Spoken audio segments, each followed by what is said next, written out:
So the set design, there's nothing really interesting about it. It's not like German expressionists where they harp on the set design, they build their walls, they paint their walls. It's just really set design to support the characters.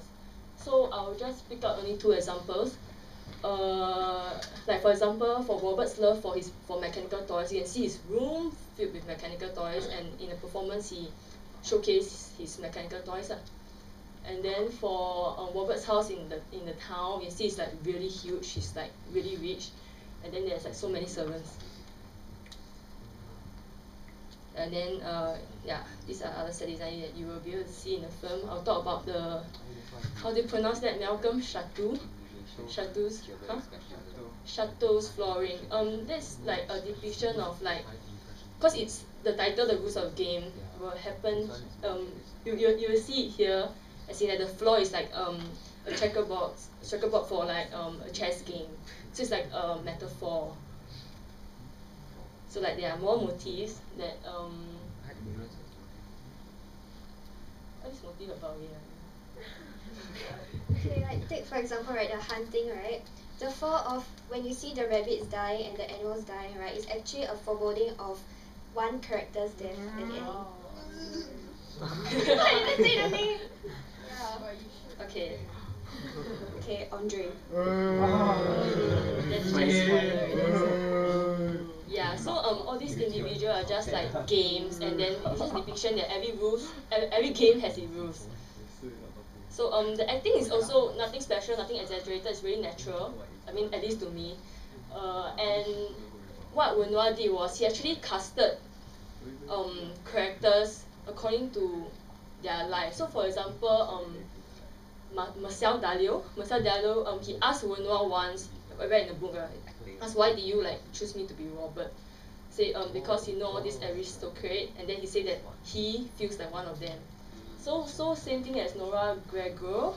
She herself, you know, in the film that you all will know later, No later. she's an Austrian, and she herself is an Austrian, and she you guys will know later, she's just exactly fit the character. I think probably Renoir took her as an inspiration. Okay, and then the blocking, then there's the foreground and background, which you guys see in the cinema, the example that I gave just now. And the story style is just like French poetic realism, like what Miss Melanie described just now. It's basically recreated reality. That ends with death or disillusionment. Overall tone is just like bitter and nostalgic. So it's basically just life. Because in life there's no right and wrong. Everybody have their own reason, and that's the really sad truth of life. You can't point anybody and say you're wrong. Because I have my reason, you have yours. And then the editing.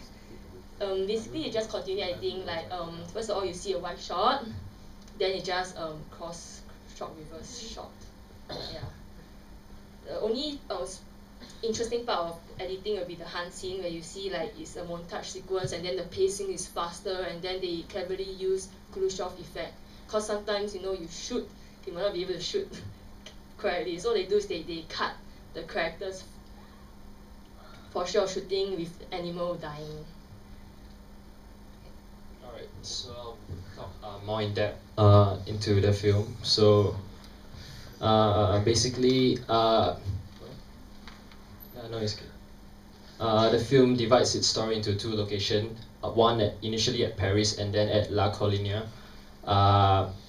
This can be said that Paris is like a place of modernism with technologies of communication and speed. For example, at the start there will be the record-setting flight by André Gerould, which shows modern technology, and the reporter with the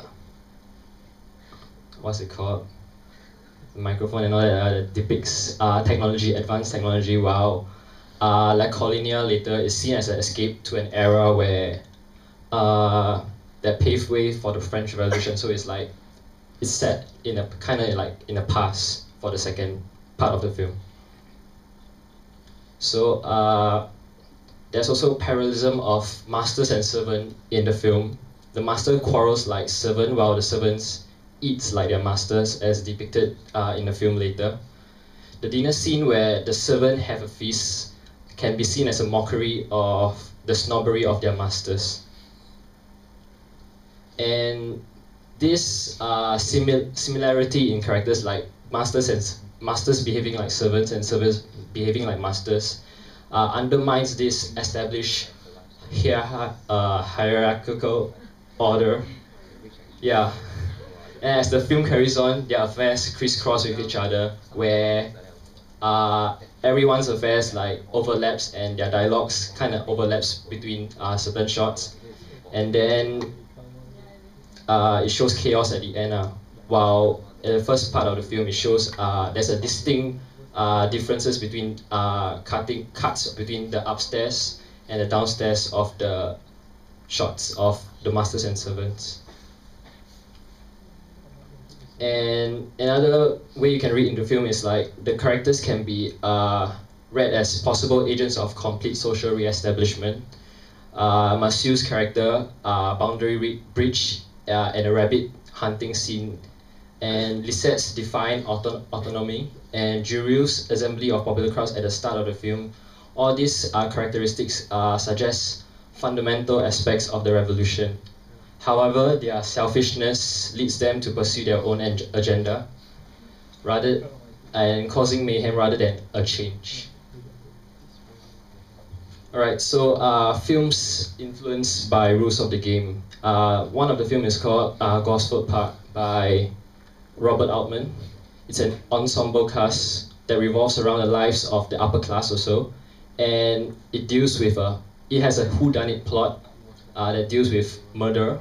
And Altman also specifically said he drew inspiration from the rules of the game.